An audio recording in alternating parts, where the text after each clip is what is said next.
everyone, and welcome. We're going to get started here shortly, but letting everyone kind of join before we go ahead and jump into our content for today. So while we wait, feel free to post in the chat where you're joining us from.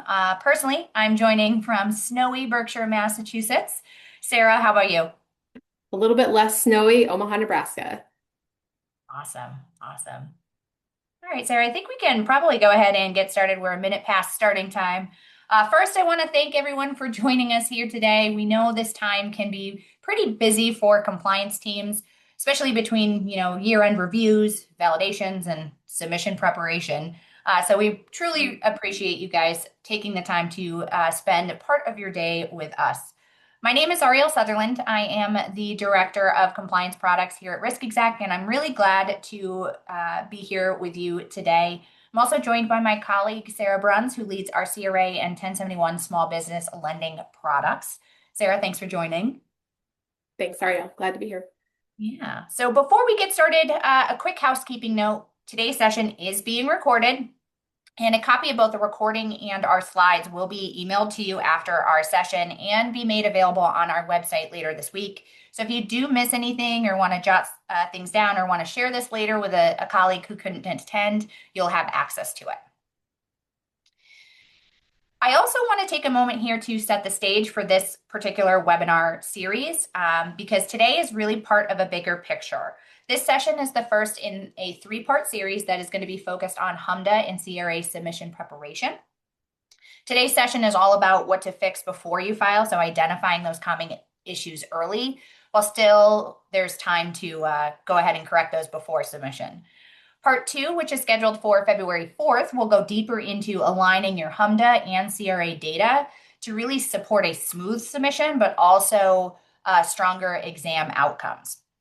And lastly, the part 3 to our series is going to be held on February 18th. And this will be a client-only learning lab session where we're going to walk through the RiskExec submission workflows with you and hold a live Q&A session for those most burning questions during peak submission season. Now, these sessions are intentionally designed to be short, practical, and focused for you.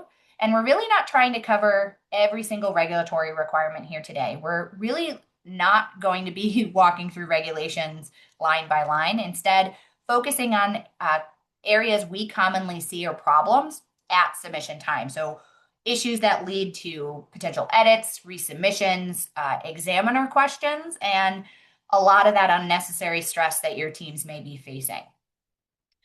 The question we really want you thinking about today as we go through our content is, what should we be double checking now while there is still time to fix it? The goal here is preparedness. It's not perfection. So we really want you to focus on identifying these issues early because you're far more likely to experience smoother transitions or smoother submissions, fewer follow-ups and less painful examinations later on if you do focus on identification early. And we are going to spend our time today talking through first some of the current regulatory landscape, including some of the important CFPB considerations and what they mean for submission readiness this year. We're also going to walk through some common HMDA errors as well as common CRA submission challenges, really focusing in, again, on those key areas to look at now. We have saved some time at the end of our session for Q&A, so please feel free throughout our session to put your questions in the Zoom Q&A panel, not in the chat. If we don't get to your questions live today, we will review those and follow up with you individually after our session. All right, so getting into our content, I want to take a step back and talk about the broader regulatory environment because context here really matters, especially in the environment we're living today. We are currently operating in a period of visible transition. Over the past year, the industry has experienced watching these ongoing conversations around the CFPB's funding, staffing, stability, a lot of court activity as well. Taken together, these developments have created this level of uncertainty that many compliance teams are really feeling in real time. That's created a lot of regulatory noise. So we see these headlines, the speculations, and questions are raised about what's going to change next. And one of the most important things that we can do in moments like this is really try to separate uncertainty from the reality. And the reality is here that the fundamentals of HMDA and CRA have not changed. HMDA is not discretionary. It's not dependent on short-term agency dynamics. It's a statutory requirement established by Congress with a clear and enduring purpose. That is transparency in mortgage lending and support for fair and equal access to credit. And that purpose remains intact. In fact, over time, HMDA's role has become more central. Legislative changes, expanded data collection requirements, and regulators are increasingly relying on HMDA as a core analytical tool, whether that's for market analysis, risk identification, fair lending oversights, and using it to support CRA examinations. Now, that resilience also has not diminished through this through these changing times. Now, what we have seen changed is that operating environment around compliance.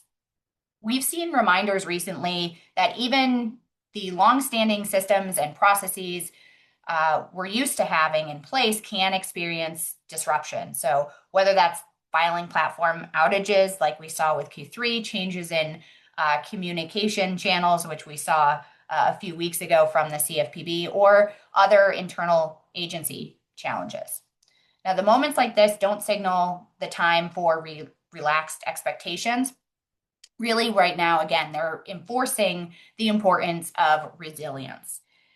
Institutions that rely on last-minute fixes, manual workarounds, the we'll deal with it later approaches or mentality are often far more exposed during submission season. And another important reminder here is HMDA data is public. So it's not just being reviewed by the regulators and examiners. Other groups like consumer organizations, community organizations, advocacy groups, researchers, even the public has access to this. So that means the visibility needs to go through a more rigorous review, because technically accurate data is one thing, but you need to understand the story that your data is telling. And historically, public scrutiny during these times of uncertainty tends to increase, not decrease. At the same time, we're seeing, regulatory communications themselves evolve. Institutions really can't rely on a single channel or assume that the updates are going to always come in a predictable way or manner. And that's what makes proactive monitoring essential here. And regular review of authoritative sources, looking at an internal assessment of the impact of some of this communication, and making sure there's clear communication across your teams is going to be essential during these times. Now, when expectations are steady, but the environment is noisy, data integrity is often where a lot of times the scrutiny is going to fall. And that leads us into kind of our next topic here. And that's going to bring us into talking through some of the common HMDA errors that we've seen recently in the industry. So the first piece here is rate spread. It tends to remain one of the most frequently misunderstood or misinterpreted HMDA data points. We continue to see institutions struggle with using the correct APOR date for the selected lock date, ensuring APOR tables internally are updated timely, and aligning the interpretation of internal calculations with the published CFPB values. Now, a lot of times from an edit perspective, when we start to look at these calculations, many of the loans pass the edit checks. But when you start to look beyond the data, this is where you can really benefit as an institution. So let's take an example here for rate spread. Let's say an institution validates all their rate spreads, everything passes from an edit check perspective. Now, at first glance, everything's technically correct. But when an examiner or an auditor or internal staff is starting to review the inputs for that calculation, there's a struggle here to provide a clear explanation of how that calculation was determined. Some of the questions that might be asked or raised is, is the rate spread being calculated based on an initial lock date, the last rate set date, a relock date, if applicable. More importantly, is this approach applied consistently across all loans and channels?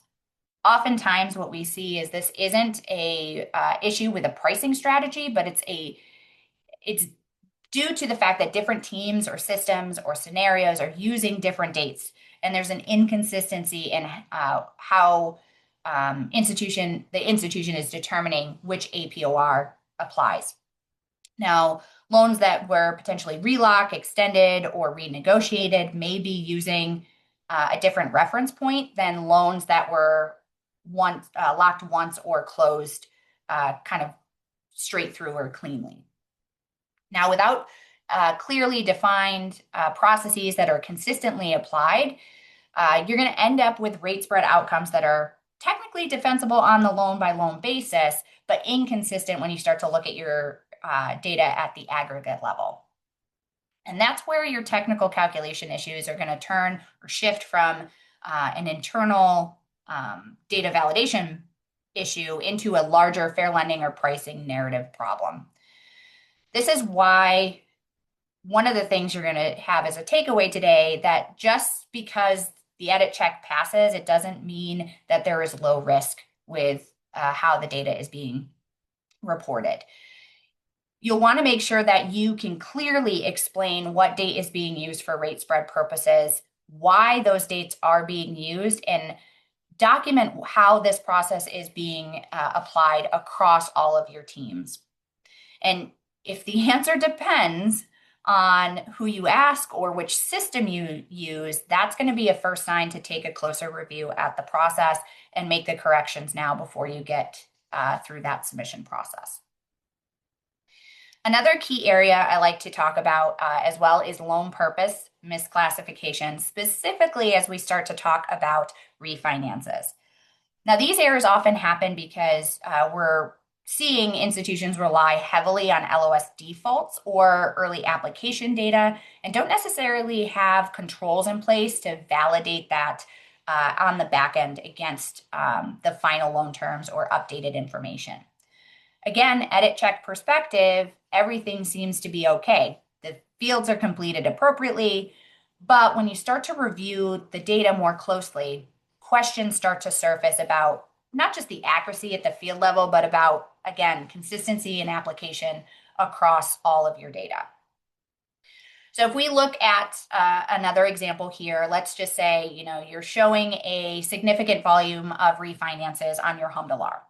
Operationally, the institution considers the majority of these loans refinances because the borrower already has a relationship with the institution. There's some sort of financial obligation being paid off with the loan proceeds, or perhaps the transaction is being processed and underwritten through a refinance workflow within the LOS system. However, when you start to really dig in and look at how the HMDA definition of a refinance is being applied, there's a disconnect. So we start to look at the data, the loan, the original lien was already paid off prior to the new loan being originated.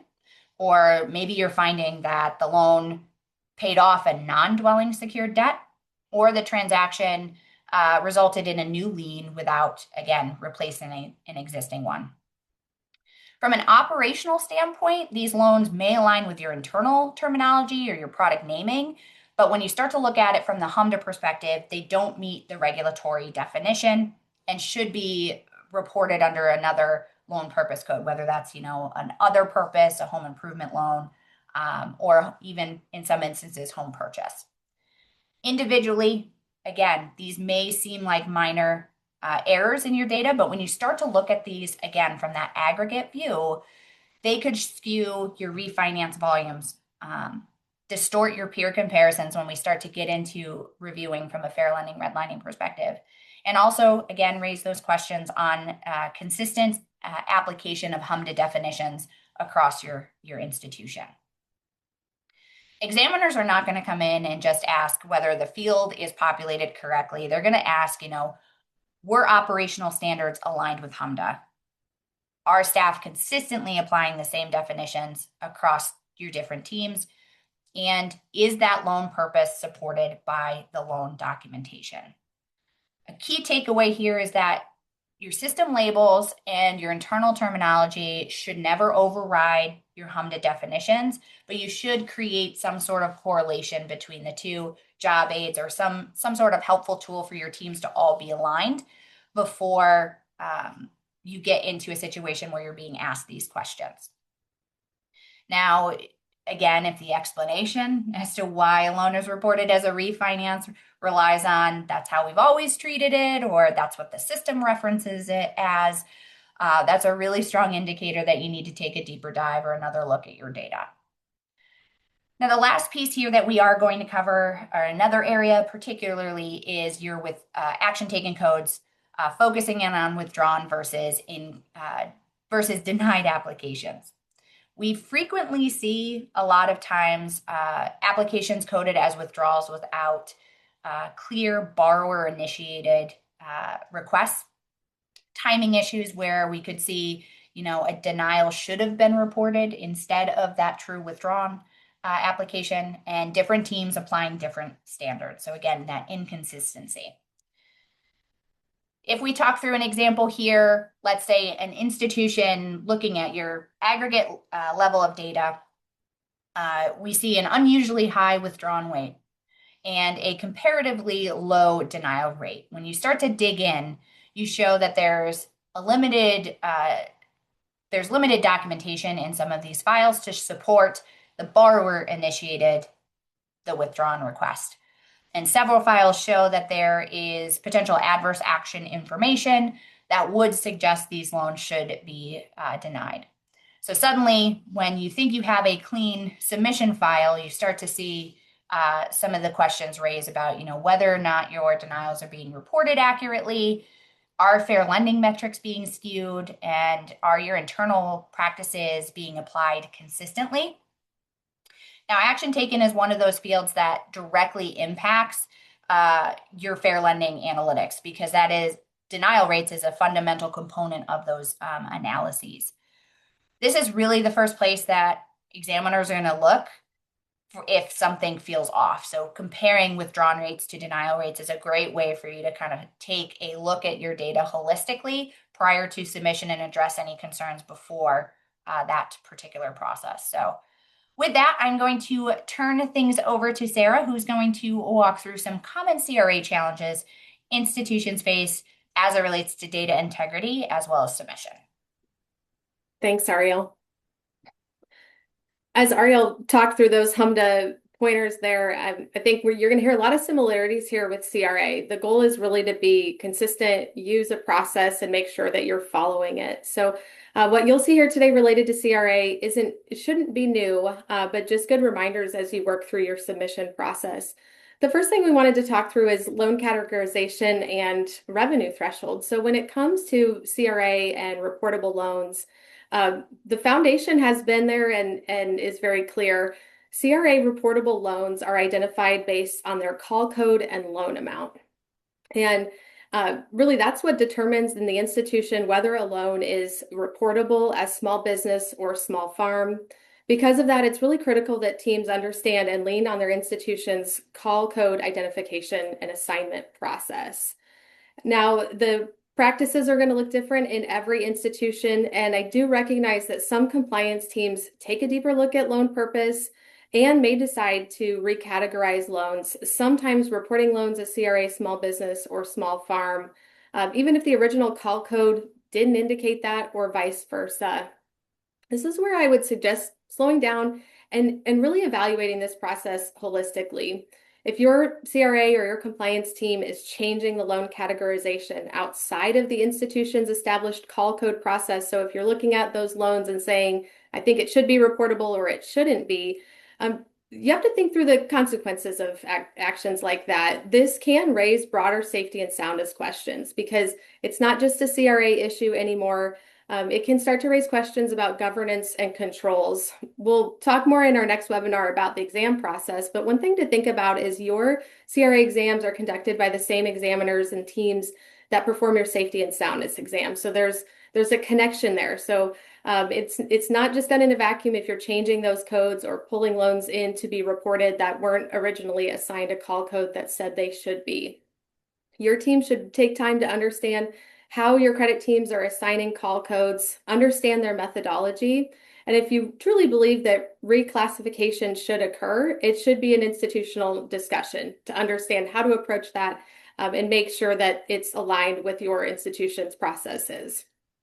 This isn't something to fix loan by loan during the submission season, but certainly something to keep in mind as you're building your programs and you're running your processes throughout the year.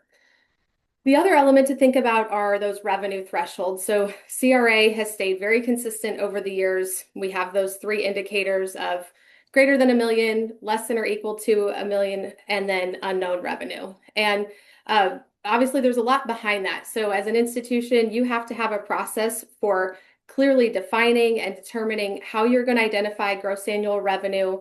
That process needs to be consistent for different lines of business and those different credit transaction types.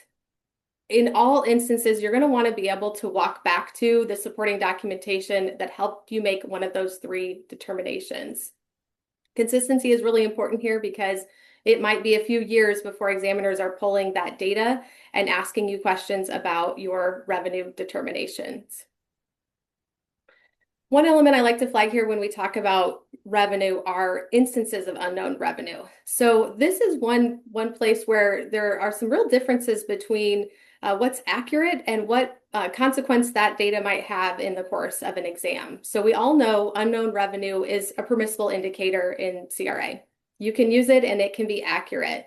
What's really important to keep in mind, though, is what is your organization and your CRA appetite for instances of unknown revenue. I always encourage a limit of about 5 to 10% of records being unknown revenue. Any higher than that, and you can start to have implications for the actual performance on your CRA exams related to borrower distribution. So even though the data was technically accurate, Arielle mentioned that a few times in the HMDA section, it can have performance implications for you. It might mean that you're not showing that you are lending to businesses that are considered small. Even though you were making those loans, just so happened you didn't collect the revenue because your underwriting processes or the nature of those loans didn't require the collection of financials. So one thing I always like to encourage is when you are pulling those records together for submission, take a look at your volumes of unknown revenue. This is not a time to go correct it with the business unit, but it is a time to think about your practices going forward. So if you're seeing thresholds of greater than that 5 to 10% or something higher than you have as an organization an appetite for, it's something to think about for the coming year. Maybe you set an organizational goal to pursue improved revenue collection. It ultimately can make a huge difference when you get to that CRA exam, even if it's a few years away. Another element that's always important to talk about is geocoding. When it comes to geocoding, you're essentially taking that loan location and ensuring that you have accurate geocoding assigned to it. First, I would always encourage automated geocoding tools. If you're using any sort of software, which most institutions are by the time they are HMDA and CRA data reporters, leverage the geocoding tools that are in your software. This will ensure a consistent approach across all of your records. There's always going to be those instances that you have to manually geocode, but using your automated tools is going to improve accuracy and consistency. In the case of CRA, you do have options when it comes to loan location, so you can think about the borrower's address or where the proceeds are going. This is another place where institutions might decide to make some different choices, but I would say being consistent in your organization for what you're going to use and using that across your whole portfolio of loans is going to be valuable. I have heard of times where an institution might look to see if they can get that loan location that might be in an LMI tract or inside your assessment areas. That kind of decision making can introduce inconsistency and confusion, especially if you're asking teams across your institution to identify those locations. So in this case, I would say pick one of those, either the headquarters or the location of those proceeds, and use that to ensure that your records are going to be the same across the board. I'll mention assessment areas. Of course, your geocoding is going to connect to your assessment areas because obviously you're going to want to know the volume of loans that are in your assessment areas and where they're at geographically. As a reminder, you also have to ensure your assessment areas align with the regulatory requirements for submitted data. These are, of course, confirmed through the edit check process. But you can really do this at any point in the year. Ensure you've got your assessment areas created, aligned with the data collection guidance, and run those edit checks at any time to make sure that you have a set of assessment areas that is assembled in a way that aligns with the regulation. And then lastly, I'll talk about community development. So community development is a piece of the submission process. The loan data is reported in aggregate based on the total number of loans and the dollar amount of loans. It's a simple part almost of the submission process, but this is also another place where you want to make sure that throughout the year, and even as you're approaching submission, you have ensured you've collected accurate information on those loans, including all that supporting documentation. Community development is one place where you know those exam teams are going to dig into the supporting documentation, and you want to have those files built and exam ready well in advance of your next exam, and you certainly don't want to be looking back. So submission is a good time to confirm, do we have the documentation that supports that number and dollar amount of loans that we're reporting? And lastly, I'll just mention that, with CRA especially, the accuracy of your data and supporting your submission process is really preparation that occurs all year long. So this can mean that you're setting expectations with your business units early. I've seen teams give a timeline that lets business units know when certain steps are in the process are going to incur and how they will be involved in that. And ensure as a compliance team that you're communicating early and often with your teams that will need to support the process. January and February are not the best time to surprise a business unit with any changes or updates, but it certainly is a time to look at your data, look at how your processes are running, and decide if you need to make adjustments as you are now entering a new submission year.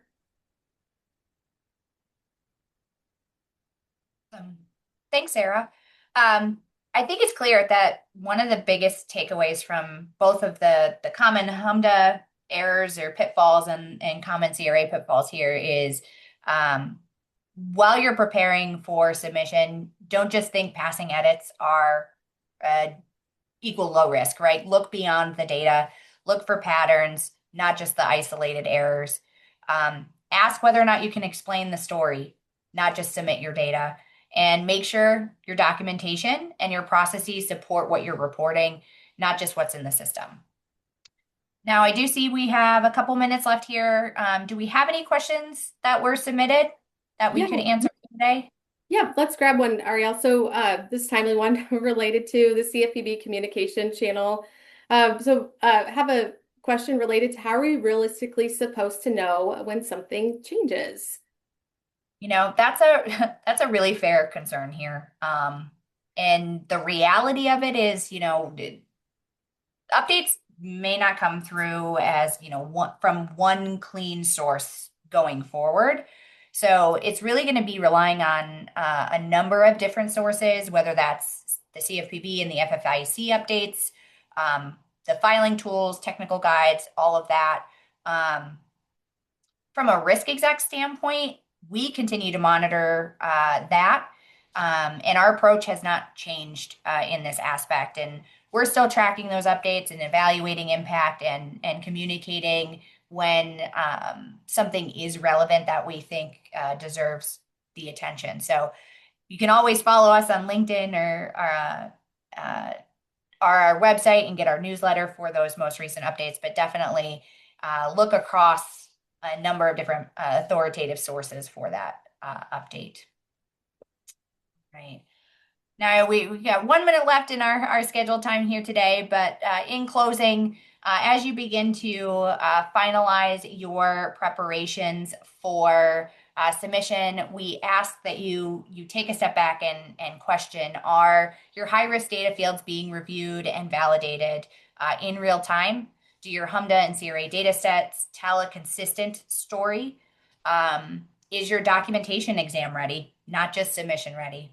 And are your processes resilient enough to handle last-minute disruptions if they occur? I want to thank everyone for joining us here today. I've had a great time, Sarah. I'm sure you have as well. But before you go, I did want to say mark your calendars for the part 2 of our submission season simplified webinar series for February 4th. In that session, we're really going to focus on aligning HMDA and CRA data to build a more consistent examiner-ready submission that holds up under review and reduces your post-submission risk. You can find all of our upcoming webinars on our website at riskexec.com/events. And finally, I also want to share that registration is open for the 2026 forum. This is our in-person event, which we are proudly the premier sponsor of, and it's being held in April in New Orleans.